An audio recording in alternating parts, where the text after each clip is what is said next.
The family had left Bethlehem hoping for a better life, and for a while, it seemed they had found it. Naomi had a husband, her 2 sons had wives, their home was filled with laughter again, but sometimes the greatest storms come after the calm.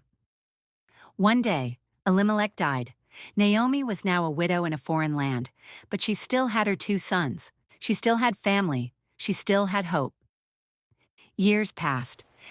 The fields are looking beautiful this year. May the Lord bless our home and all of you. We are truly blessed, sister. Then another tragedy struck. Mahlon died, and not long after, Chilion died too. In a matter of years, Naomi had lost her husband and both of her sons. 3 women were now left alone: Naomi, Ruth, and Orpah, 3 widows in a foreign land with no husbands to protect or provide for them. Naomi must have wondered how her life had changed so completely.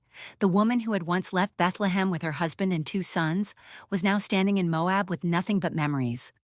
But then Naomi heard something. The famine in Bethlehem was over. The Lord had provided food for his people again. The Lord has visited his people. He has given them bread in Judah. The harvest is plentiful once more. And Naomi made a decision. She would return home. So she gathered Ruth and Orpah and began the journey back toward Judah.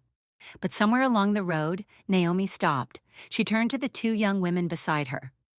Go back, return she told each them. to her mother's Return to your house. mother's homes.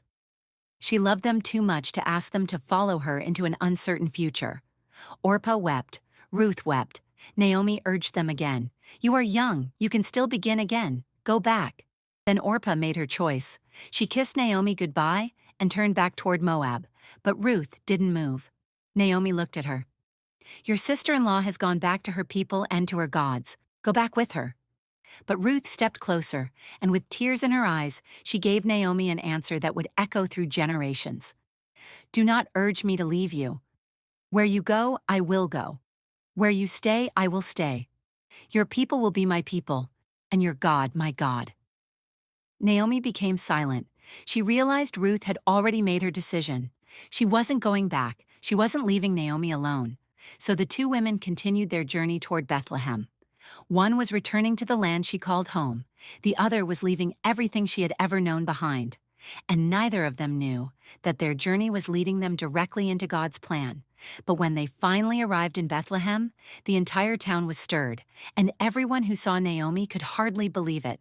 Because the woman who had left Bethlehem years earlier with a husband and 2 sons had returned with a Moabite widow. And Naomi said, Do not call me Naomi. Call me Mara, for the Almighty has dealt bitterly with me. I went away full, and the Lord has brought me back empty.